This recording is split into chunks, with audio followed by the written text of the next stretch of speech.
is living. Just a minute. So over the past year, I've watched all these women work really hard for the finance department. I've written Philip, I've written the mayor, and I've asked that you look into my concerns because Philip has hired 4 different people. And this last one, Maria Ostrom, is the new finance director, and she has absolutely stepped on every person up there, and now they're all leaving. And they're the ones who have supported that department for all of this time. They're the ones who I have watched work on weekends and nights and holidays for this department. And everybody can be upset about that, but they're really good people, and they've been here for a long time. And Maria was hired, her words exactly were that she was hired by Philip and never applied for the job. He just told her she was going to start that next Monday and gave her a badge that Friday night. That's not fair. That's not fair practice. I came in here, I applied for a job. If I don't get a job, I have to interview, I have to go through the whole process. If I don't pass, then I don't go on. But how is it that she can be put into a position like that and then run every single person out? I can tell you that you have Estella Gallegos, who has been here for 20 years. She was hurt. She had an accident and now she can't come to work, and Maria told her she now can't work from home. She has been forced to work to go on leave, and that's not right. That's not fair. She's been a good steward to this department. Debbie Stevens, she gave a 3-month notice, and she was treated so poorly by Maria that she never came back. She was going to, and then she just said, I'm not coming back here. And I can back all of this up, and so can they. Dana Willard, she was there for, she's been here for a long time, the accounting manager. And she has now given her 6-week notice, and she's gone. So, and now Maria is putting the other 2 people who are remaining and who have existed into pods and trying to force them out as well. I just want to make you guys aware of this because I don't have a place here. I wouldn't work here under her, but I love Brighton, and I think that there's a lot of good people here, and I think it's terribly unfair that nobody's listening because I've written and nobody has ever once responded back to me, and I don't think it's right.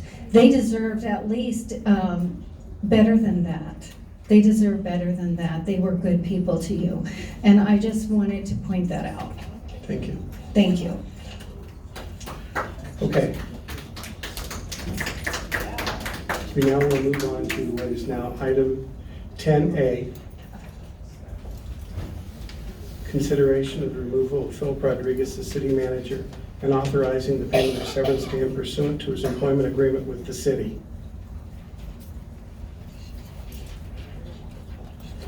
Comments by council members. Councilman Johnston. Thank you, Mr. Mayor. I look around this room and once again, thank you. And you've heard that a lot. Thank you for being here once again.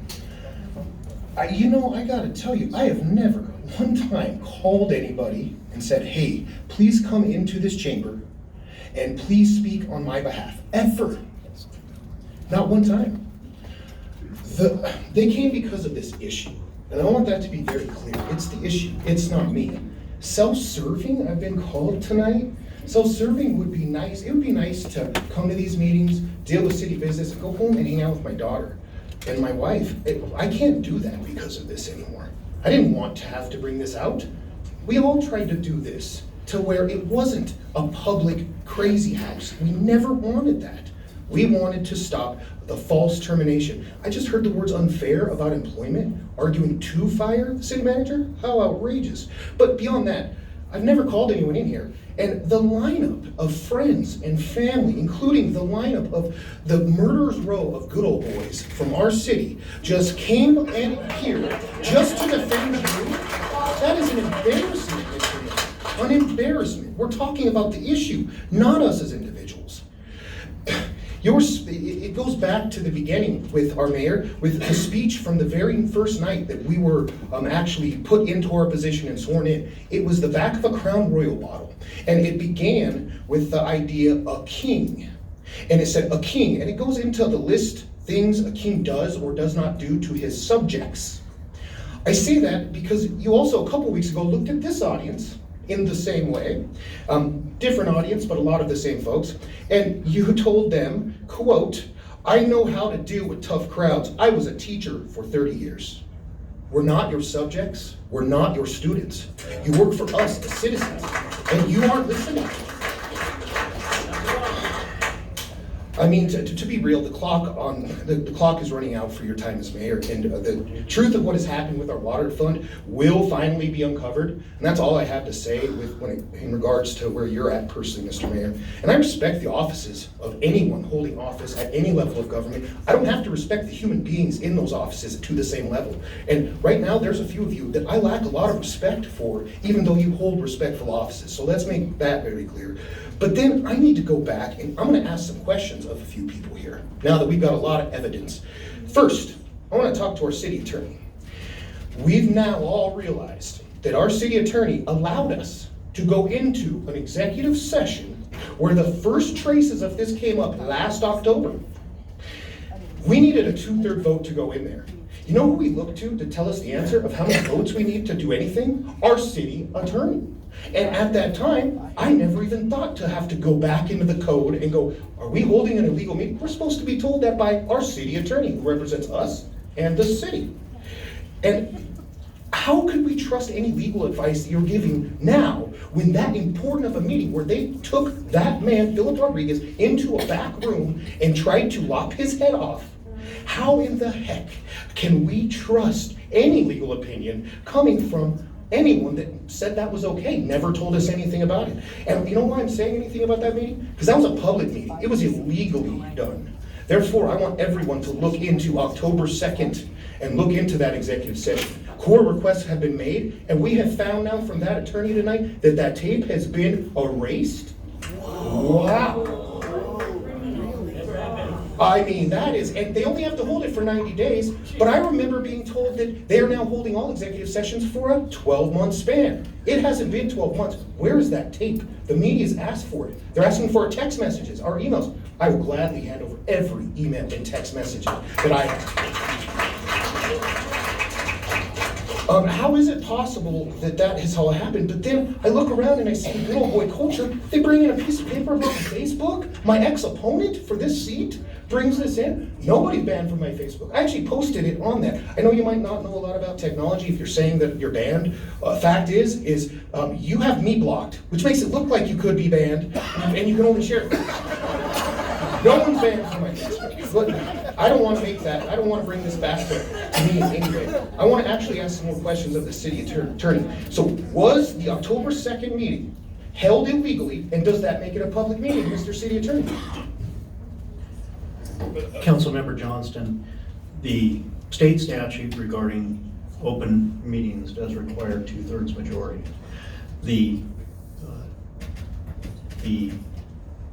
If you give me a minute, I will refer you to the city charter that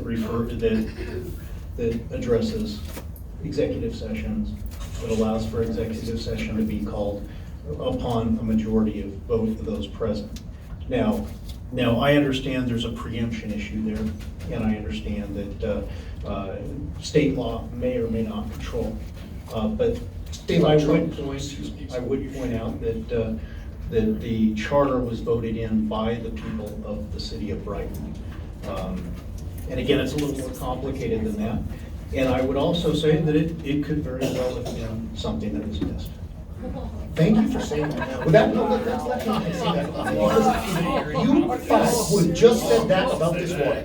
Some things were missed and not gone down this path of Club Road, we would not be sitting here right now. And that's all we've asked for.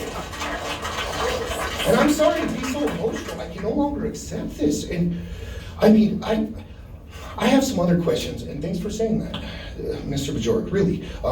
So we'll find out if that has to be a public meeting. I have a feeling that state law usually trumps a lot of the laws if they're not more stringent at the municipal level, but I guess we can look into that. But I also have to ask, there's some other problems right now with any vote taking place, and it involves Councilor Blackhurst and Councilor Baca because of possible conflict of interest.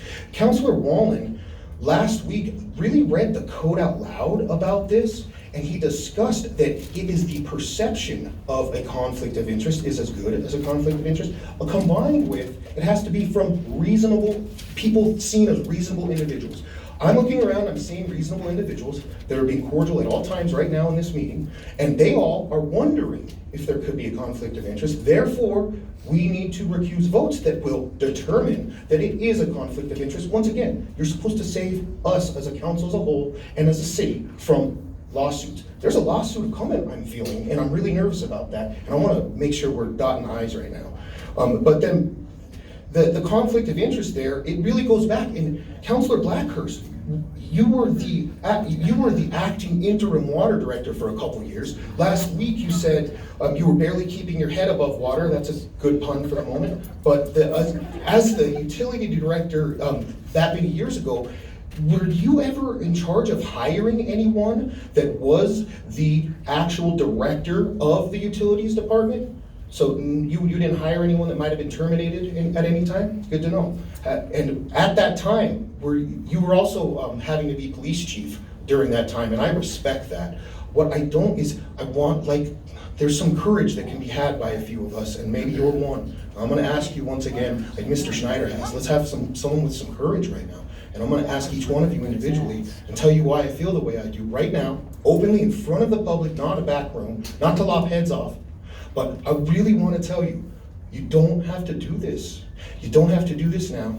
And we need to really ask ourselves, will it look like there's a conflict of interest? And that's why I have to say this too, Councilor Baca. I've been asked to run for county commissioner and told them no. I need to get our streets built first in Ward 1 Brighton before I do anything else. And that's all I'm looking at. So I'm not looking to run for anything. That's just appalling that was said about me. That's the way that it is done by your past opponent, I guess. But we all know you are going to be running for county commissioner is your goal, which is your right to do. But there was a major issue that came up at the July 2nd special meeting that's all of a sudden kind of being ignored.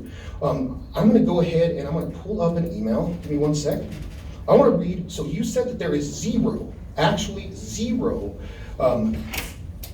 time that any claim that has been made to you, any claim that has been made that you looked to the city manager and asked for a job as assistant city manager. You've said that multiple times. There's an email that, let me see if it's still there because I am having an issue. Give me 1 second. This email, so the evidence that you used to say that did not occur was actually evidence from an email you wrote within the last month. I can't find the email. It was really just up and now it's not here. We'll see what happened with that. Who knows these days? But that email itself, back in May when this all occurred, when the city manager first brought this to any of us, it was pleading for help. Please go look at that July 2nd special meeting that we had. He was pleading for help as an employee, looking to his employer, the mayor and mayor pro tem, saying, there is unethical behavior going on from a council person. He didn't try to bring that out and hurt anybody, yet they have the swords ready to lop heads off because of what? We don't know. We've also heard personnel issues. Personnel issues can be addressed in executive sessions, and then they can be given to the public through a court request in a 90-day span, but they also can be given if the recording's there. And I'm saying that because these things were about to be discussed, all of this. I have issues with the city manager and some of the problems that we've had with, I don't like the depot. I don't like the idea of this parklet. And we go back and forth. He does. And I'm saying that because the way that he and I handle a relationship that you're supposed to have with both employer, employee, and just as human beings is that we agree, then we disagree, it happens, whatever. I don't go after his livelihood, his life in the city because of individual disagreements. But what has happened here, there's a lot of weird things happening, and they're only asking to hold off. So I'm saying, right now, Councilor Baca, be courageous. One of you, please. I also need to say, thanks, Mayor Pro Tem Edwards, you were hired as Mayor Pro Tem. I voted for you to be Mayor Pro Tem. It's because I wanted to go between the mayor's office and us as a city council. You've been a block away, you've been a henchman for the mayor since you got the job, and it's been heartbreaking. Councilor Humphrey, you're right, you were on our side when this all first began, and you said that the other night. You keep quoting me about this planes and trains, and that I said that maybe they were bought. I was asked a question, and that was the end of my answer was, I have no idea. Jokingly, I said, it could have been, we don't know if it has, we have no idea, but I'm just saying, to keep bringing that back up and acting like that is the comment that you've taken to heart from me, take the other comments to heart. The numerical facts that I've posted everywhere, read those, it's very important. Right now, we are divided, and it is time to come together. I keep hearing that, right? I think we are together. I think there's a small contingent of the Good Old Boy Club that is trying to divide us, acting as if we're divided. This town is united. We want answers, we want this uncovered, and we're not gonna stop until we get it, and that's all I have. Thank you very much.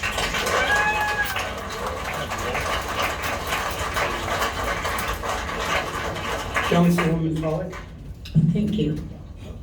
First of all, let me say thank you to everyone for spending your evening with us so that we can kind of work out this problem if we can. I'd like to go back to July 9th, which was last Tuesday. We had a special meeting.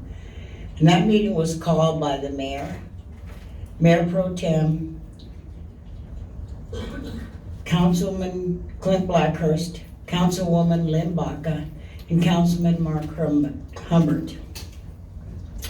The agenda for this meeting was to discuss and vote to put City Manager Philip Rodriguez on administrative leave with the understanding that on July 16th, which is tonight, there would be a vote for him to be permanently terminated. The mayor made a statement at the July 9th meeting that he, mind you, he said he, not we, had come to the conclusion that he no longer has faith or confidence in the management of Mr. Rodriguez. The mayor said the basis for his decision stems from personal issues and will not make remarks regarding personnel issues. It is apparent that some members of council are going along with the mayor's decision.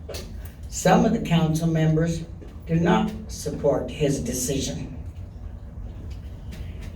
Yesterday, I sent an email to our city attorney,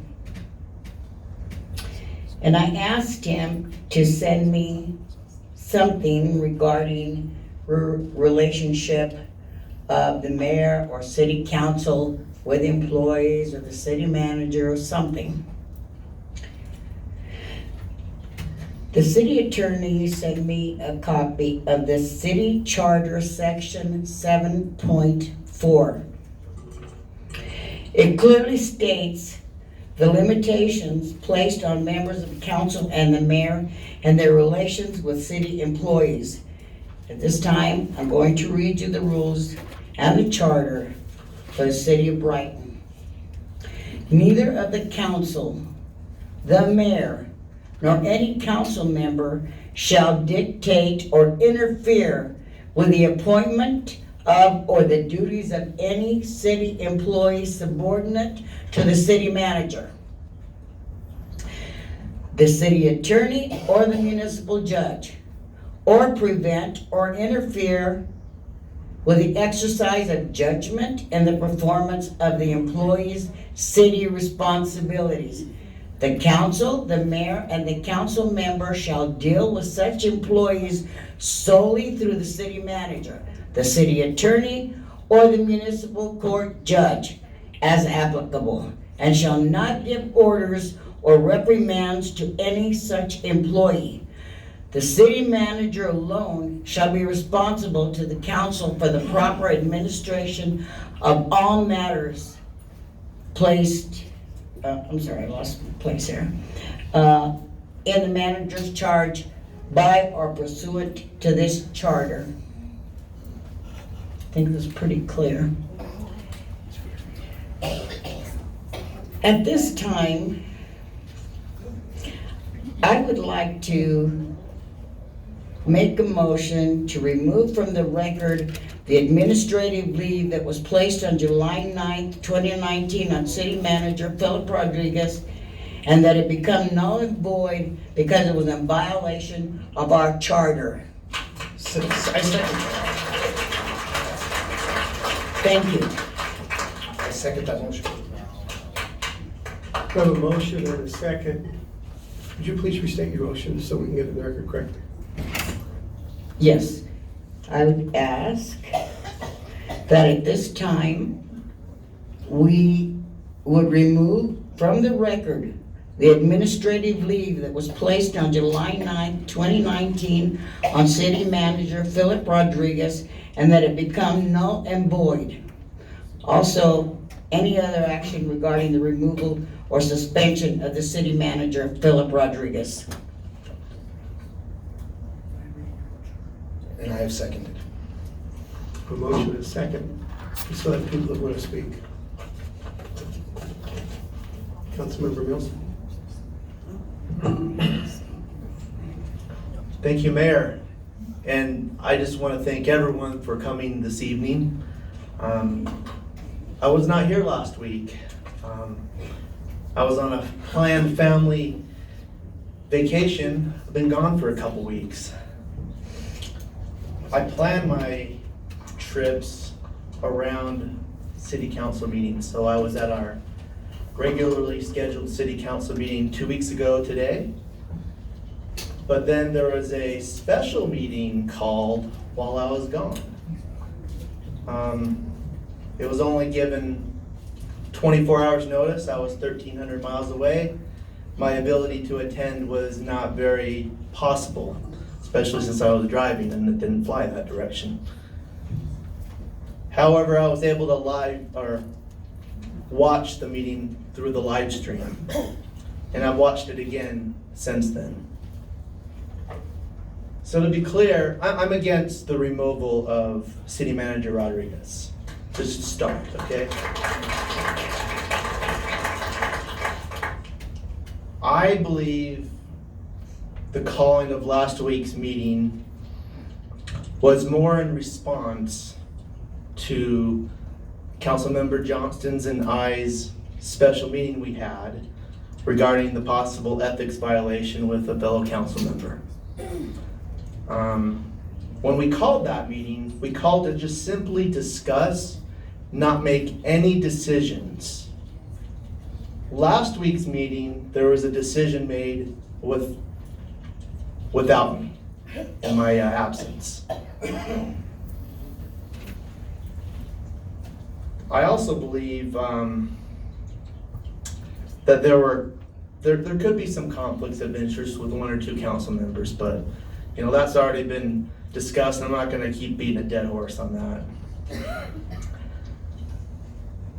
Mayor stated last week as I watched the session that he's doing this more as a conscious decision to release City Manager Rodriguez from his position.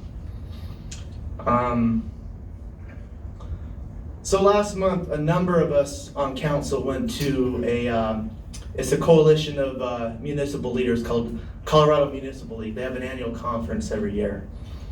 So I think several of us were there. The keynote speaker, her name is Mary Kelly. Wonderful speaker, you can look her up. I went to a session that had her in it. Well, she was a keynote speaker, and then I went to another. But you divide up into different sessions. I went to a session that she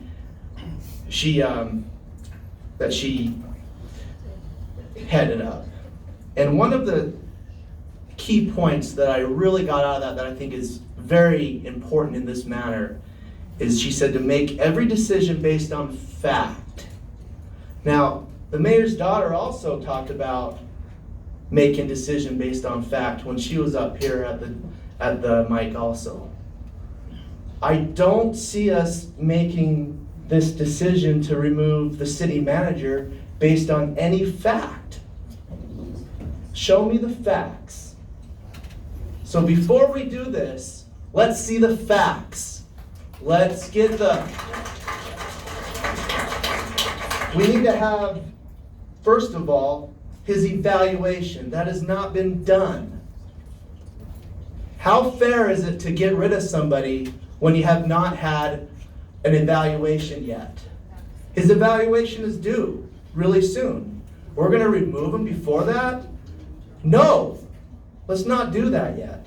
Second, before we consider whatever fate we have with our city manager after the evaluation, we should also get this audit done. We've already approved this forensic audit. Let's do it. Let's do it soon. Do it now.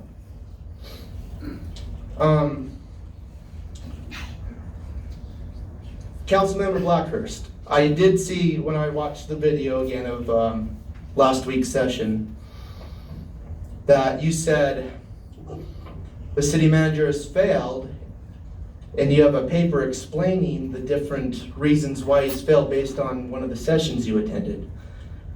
I'd like to know those things, whether we have to do this in the public or wherever, whether it's a personnel matter, I don't care. I want to know why. I want to know where he's failed.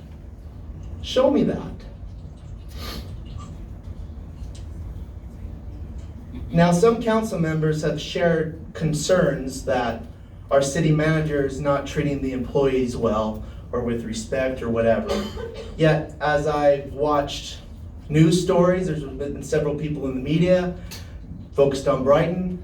As the city manager was leaving the meeting last week, I saw a lot of people, embracing the city manager and wishing him the best. So it's really hard for me to see employees being treated wrong when I see a lot of people that's really going to miss this individual leading our city employees.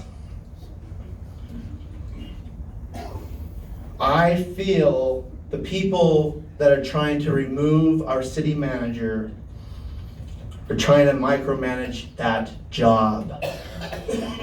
And I really feel for whoever is going to be in this position in the future, how are they going to effectively manage the affairs of the city when they're under the microscope of how they handle each individual employee? We're not the micromanagers here. So, when a new city manager comes in, and this is with any high-level leadership position in any organization, there are changes to be had. There are people that are going to change positions for whether they want to or not. Things are going to happen. And that's going to be the same with even a future city manager. There's going to be people in positions changing. We can't just keep replacing the city manager when we disagree with those changes. We're here to set the policy. He's here to make sure that policy is brought forth in the way that we'd like it, however that's going to be. And we're not supposed to worry about how exactly the employers are. We want to be treated fairly. And I would also propose, which was talked about earlier by some people here at the mic, we should possibly, we should have that 360 evaluation by the employees. I would support that. I come from a background where I was surveyed when I was in a management position at one point, and I participated in a survey where I would tell how my superiors were and how I felt about them. And we should have that in this city. So I really believe that whether it's going to be Philip in this position still in the future or someone else, that really needs to be put into place. If Philip is removed tonight, the residents of Brighton are about to pay a lot of money to pay his severance and possible lawsuits, let's save the money and work with them. I still don't see any ethics violations by him. I don't have any facts still, like I said. Let's make sure we have the facts and let's work with them. You know, Philip was successful in organizing the council's strategic plan. I mean, we put it together, but he organized the mechanics to it. He helped bring it all together so we have a direction. I think before I got elected in this position, council didn't really have too much of a direction. Yeah, I got in this position shortly after he was in his position, and we're all new in this thing. So I hate for that strategic plan that we have that's introduced in every presentation to be in vain if we get rid of our city manager. You know, Philip's always been open to meeting with each and every one of us, regardless if he agrees or disagrees with whatever positions we have. He wants to make sure communication is there. And he's been very open about that. You know, instead of removing him, let's, you know, like I said, let's get this forensic audit done. If we remove Philip tonight, how are we going to attract the top talent we need to this city to lead the employees of this community? Because honestly, if they're watching tonight, anybody that's possibly going to be a future city manager, who'd want to step into this hot mess?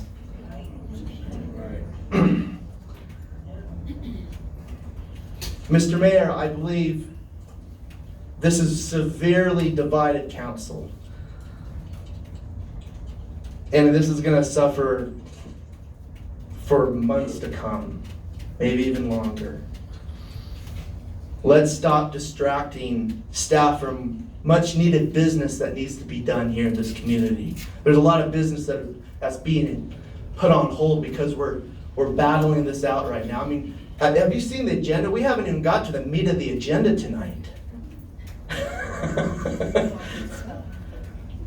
We have infrastructure improvements and relationship improvements that need to be made in our community. So let's do that. Let's get those things done first. I'm opposed, like I said, to removing the city manager. Thank you.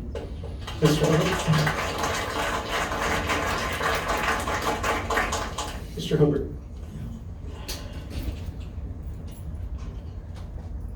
As Mr. Johnston pointed out, in November or October, I was one of those people